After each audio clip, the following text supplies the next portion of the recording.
الحمد لله نحمده ونستعينه ونستغفره ونؤمن به ونتوكل عليه ونعوذ بالله من شرور أنفسنا ومن سيئات أعمالنا من يهده الله فلا مضل له ومن يضلل فلا هادي له أشهد أن لا إله إلا الله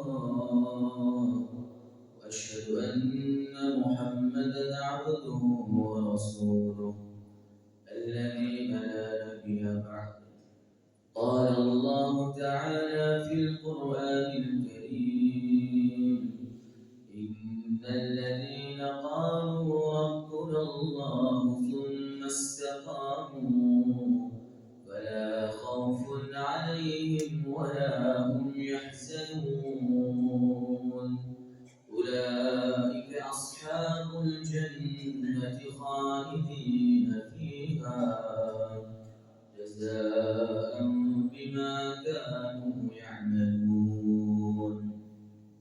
وقال النبي صلى الله عليه وسلم إن الله تعالى يبسط يداه بالليل ليتوب مسيء النهار ويبسط يداه بالنهار ليتوب مسيء الليل أو كما جاء في الحديث. Hadirin jemaah yang dicintai oleh Allah Subhanahu wa taala, marilah sama-sama kita bersyukur kepada Allah Subhanahu wa taala, Sang Pencipta alam semesta, yang sampai saat ini, yang sampai detik ini Allah masih memberikan kita berbagai macam nikmat, beribu-ribu nikmat, berjuta-juta nikmat. Saking banyaknya nikmat yang Allah berikan kepada kita, Allah berfirman, wa in ta'uddu ni'matallahi la tuhsuha. Bila mana kalian coba-coba menghitung daripada nikmatku, la tuhsuha, tidak sedikit pun kalian mampu menghitung daripada nikmatku. Hadirin yang dimuliakan Allah Subhanahu wa taala, Allah Subhanahu wa taala memanggil kita di dalam Al-Qur'an, memanggil seluruh orang-orang yang beriman di dalam Al-Qur'an. Di dalam surat An-Nur ayat ke-31 Allah berfirman, وَتُوبُوا إِلَى اللَّهِ جَمِيعًا أَيُّهَا الْمُؤْمِنُونَ لَعَلَّكُمْ تُفْلِحُونَ. وَتُوبُوا إِلَى اللَّهِ جَمِيعًا, bertobatlah kalian semua wahai orang-orang beriman, la'allakum tuflihun, supaya kalian menjadi orang-orang yang beruntung. Hadirin yang dimuliakan Allah Subhanahu wa taala, yang namanya manusia tidak luput daripada yang namanya dosa, tidak luput yang daripada yang namanya kesalahan. Akan tetapi Allah Subhanahu wa taala adalah Zat yang Maha Pengasih lagi Maha Penyayang, Zat yang Maha menerima tobat-tobatnya seorang hamba yang melakukan kesalahan, yang melakukan dosa. Maka Nabi sallallahu alaihi wasallam beliau bersabda, Inna Allah Ta'ala yabsutu yadahu bil-layl liyatuba masi'un nahar wa yabsutu yadahu bin-nahar liyatuba masi'un layl. Sesungguhnya Allah Subhanahu wa taala mencurahkan rahmatnya di waktu malam untuk menerima taubat hambanya yang melakukan kesalahan ketika di waktu siang. Dan Allah Subhanahu wa taala mencurahkan rahmatnya di waktu siang untuk menerima taubat hambanya yang melakukan kesalahan ketika di waktu malam.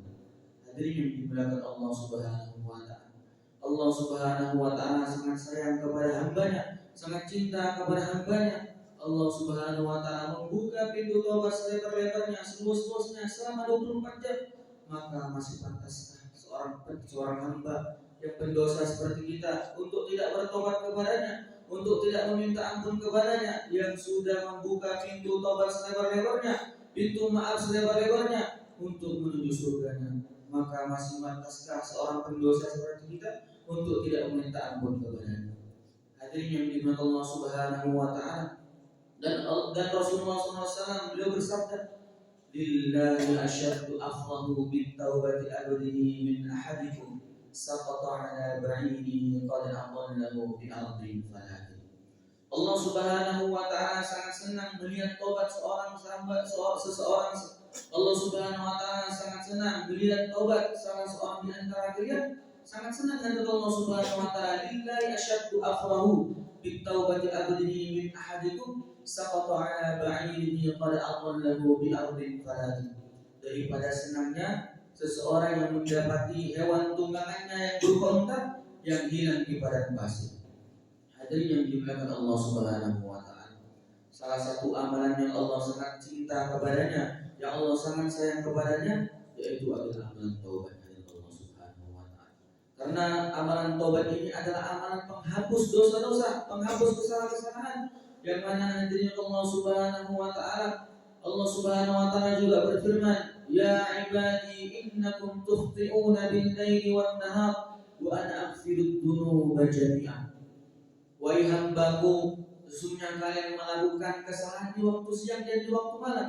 Wa ana aghfiru dzunuba jami'an, dan aku mengampuni dosa-dosa kalian. Hadirin yang dimuliakan Allah Subhanahu wa taala. Begitu sayangnya Allah kepada kita, begitu cintanya Allah kepada kita, yang mana hadirat Allah Subhanahu wa taala, walaupun kita memiliki banyak dosa, memiliki banyak kesalahan, akan tetapi ketika orang ingin kembali kepada Allah Subhanahu wa taala, ingin bertobat kepada Allah Subhanahu wa taala, Allah berfirman, wa ana aghfiru dzunuba jami'an. Allah mengampuni dosa-dosa kalian. Bagi siapa hadirin yang dimuliakan Allah Subhanahu wa taala?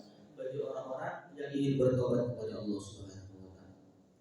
Maka hadirin yang dimuliakan Allah Subhanahu wa taala, jangan pernah berhenti untuk bertobat. Jangan pernah menyerah untuk bertobat dari Allah Subhanahu wa taala.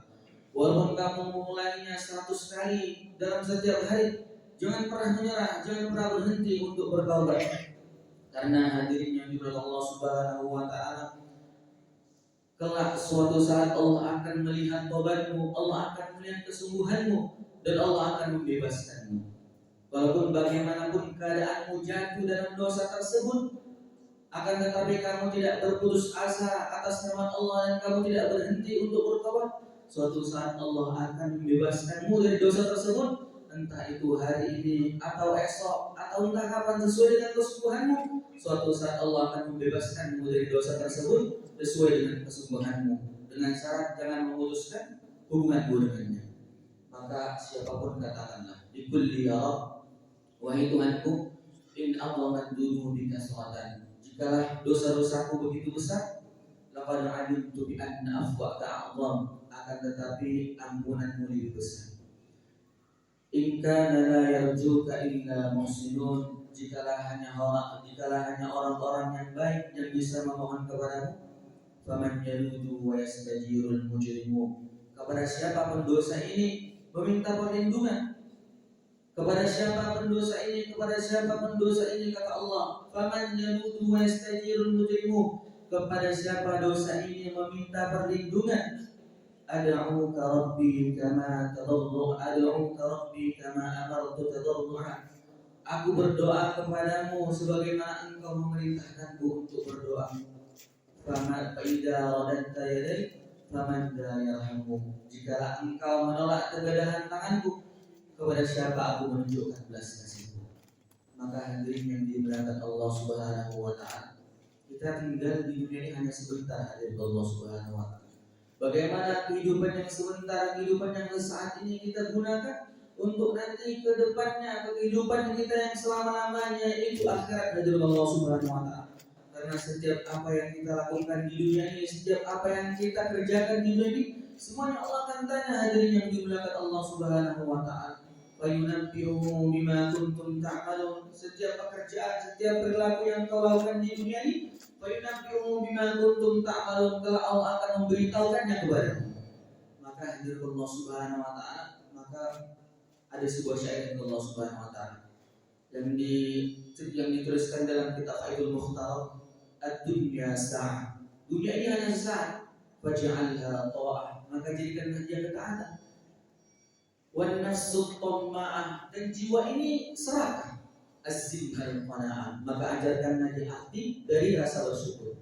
Hadirin yang dimuliakan Allah Subhanahu wa taala, bagaimana kehidupan kita yang sesaat ini kita jadikan menjadi penghasilan nanti ketika kita mendapatkannya di kehidupan kita yang selama-lamanya. Wal akhiratu khairum wa abqa.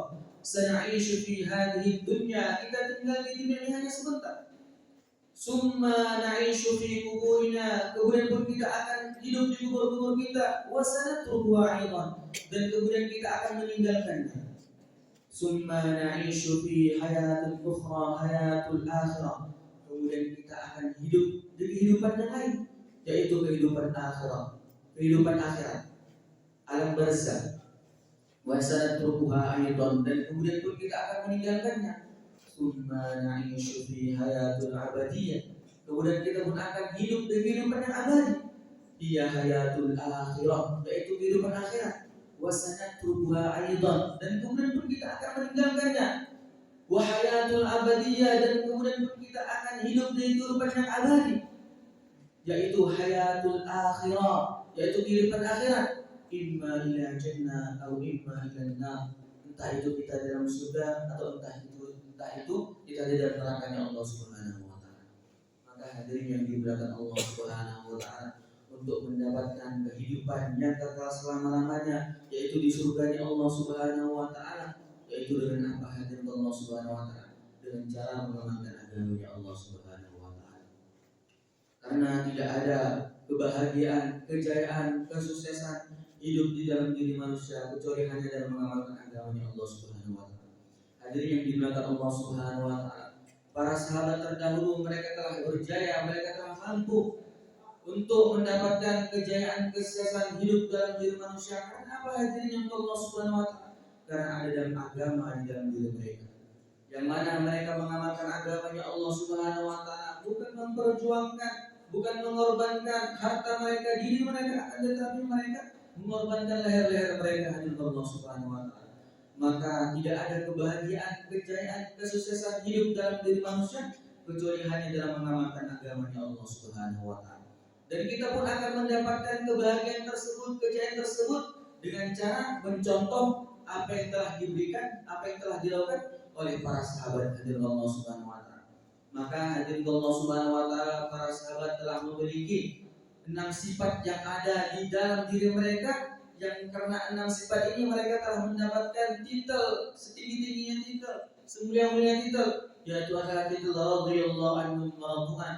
Allah ridha kepada mereka dan mereka pun ridha kepada Allah Subhanahu wa taala. Ketika Allah ridha kepada seorang hamba dan hambanya pun ridha kepada Allah Subhanahu wa taala, maka Allah kasih kepada mereka bukan dunia saja, akan tetapi dunia beserta isinya dan surga yang kekal selama-lamanya. Maka di antara sifat itu para sahabat telah memiliki 6 sifat. Hadirin Allah Subhanahu wa taala.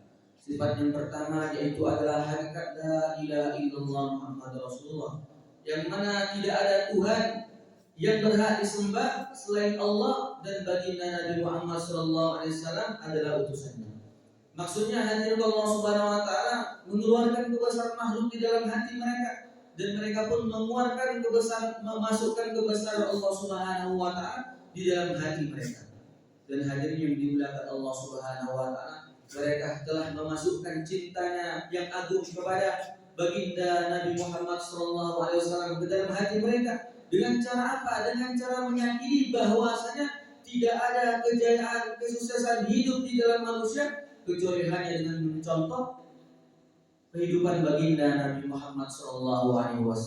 Saking mereka yakinnya kepada kalimat la ilaha illallah Muhammadur Rasulullah, mereka berperang hadirin Allah Subhanahu wa taala dengan cara apa? Dengan cara mengorbankan diri mereka, harta mereka, waktu mereka, anak mereka, istri mereka. Dengan cara apa? Allah Subhanahu wa taala, dengan cara mengorbankannya untuk agamanya Allah Subhanahu wa taala.